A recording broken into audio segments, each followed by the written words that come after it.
So here we are in sunny Santa Monica, and I'm meeting for breakfast with Lisa Biggs. Hi. Morning, Lisa. Great to see you. Good morning. Good to see you here in not so sunny California. Well, it will be sunny later on, won't it?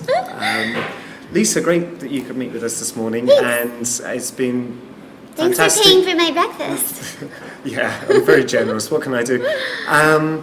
And yeah, we've known each other online for a little while, and we've done some production together via the internet, and Yeah. it's been great. But it's cool to meet you in person.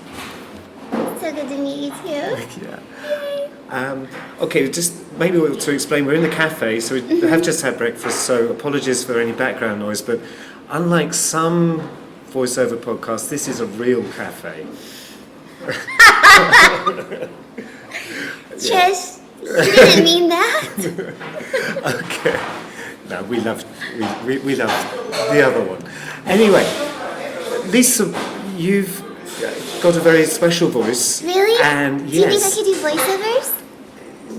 Yeah, we can work on it. Okay. See, I know a good agent in Atlanta. I could pass you on to. Well, going to be starting there. But so you've got some quite exciting things coming up. But could you just explain to us a little bit about what type, because it may not be obvious, what type of voiceover work you do? Because you do some very special stuff. Oh. And Yeah. what did you do before you did voiceover? Yeah, what's your journey into all of this? Let's see. I've been doing this. I've been doing voiceover for 13 years. I started when I was 19. I had no idea growing up what a voiceover was or that it even existed. And it was probably, I guess, my sophomore year of college that someone approached me and said, because I've had this voice ever since middle school, is when it kind of started to, where most people's voices change, mine didn't. It's actually a birth defect. Really? Yeah. So, and I was just teased all through high school and middle school and even into college, and was kind of shy, and never pursued acting, which is what I really wanted to do, but I always just saw my voice as a hindrance or as an opportunity to be embarrassed. Okay, so it was a bad thing for you. Yeah, it was. Growing up, it was difficult. Because Kids can be cruel. Kids can be cruel. I was bullied a lot through high school, but I developed a good sense of humor. You kind of have to. But so it was in college when I had a professor tell me that there were so many things that I wouldn't be able to do because of my voice, and that I would probably have to seek some kind of just speech therapy or perhaps surgery for my vocal. I mean, it was kind of extreme, and so I just thought, well, that's silly. This is who I am, This is how I was made. And so a couple weeks later, a buddy of mine approached me and said, hey, I hear of this acting school in New York, and they have a voiceover class. I'd never taken a voiceover class. And he gave me this brochure, and I showed my parents, and a month later I was living in New York City all by myself. And I lived in New York for almost a year and studied acting, and kind of got that skill set under my belt. I still study acting all the time, improv, acting classes, because I think it's really important, because first and foremost, especially if you pursue animation and character work, you have to be an actor, you have to be a strong actor. And so I lived in New York, and then came back and finished college, and then for my college graduation present, my mom and dad paid for my very first voiceover demo, produced at J. Howard Studios in Charlotte, North Carolina. My engineer for my first demo was Ross Wisbaum, and he's now at the Ground Crew Studios in Charlotte, North Carolina. But Ross was my first engineer, and he helped me produce an animation and a commercial demo. And I had him on the same track. I didn't know any better. And I was 2 or 3 weeks out of college, having graduated, and I sent my demo out to a bunch of agencies in LA.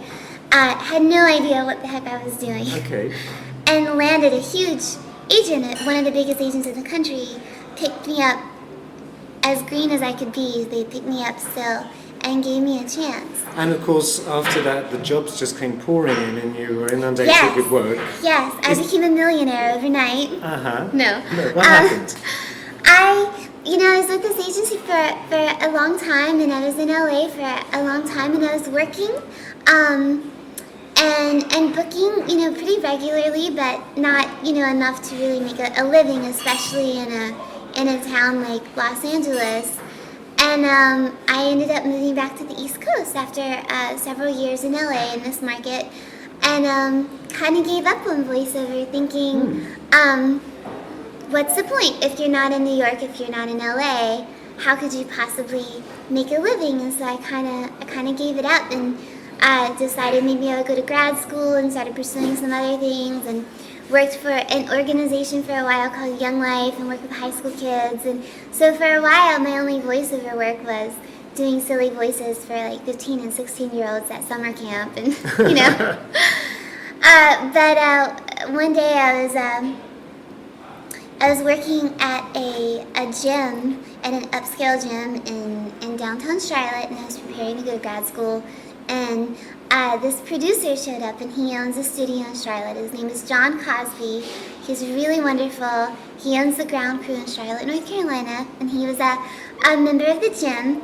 And I'm sitting there folding towels or whatever you do at the front desk. And it had been a couple of years since I had really pursued voiceover. I kind of it wasn't even on the back burner.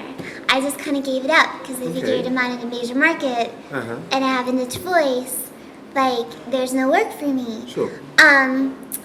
And John walks up to me after his workout. He's about to leave, and he goes, I don't know why you're not doing voiceover.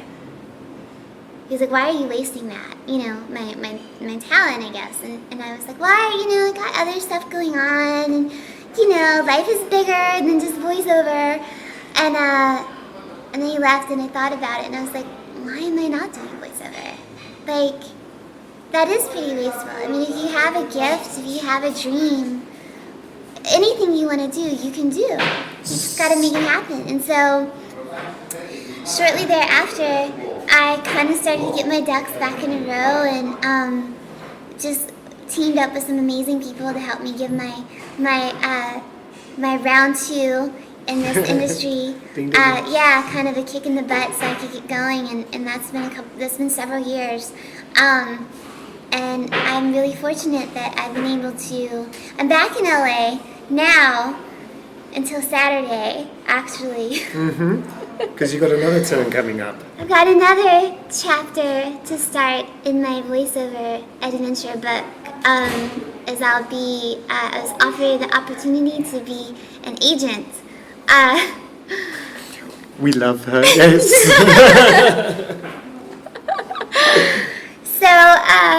So we'll see what happens with that. I'm still obviously, first and foremost, I'm a voice actor.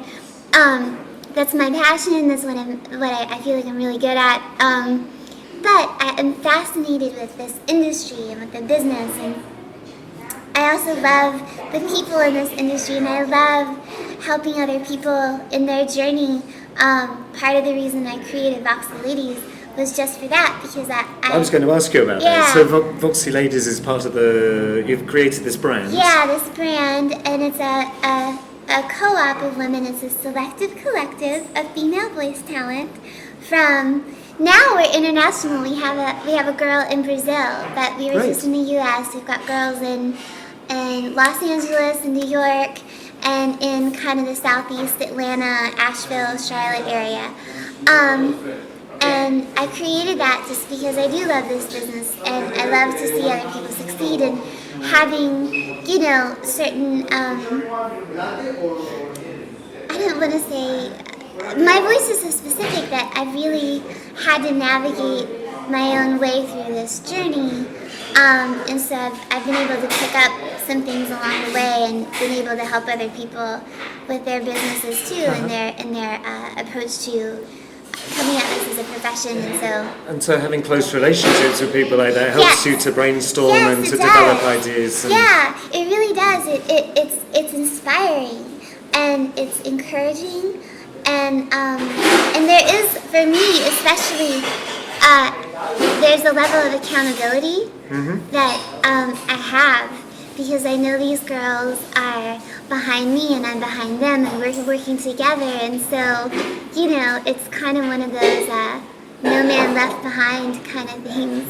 And so everyone cares for one another, but especially having a group like that, it really holds me accountable and keeps me, not from, because it is, if you're a voice actor, you're also an entrepreneur.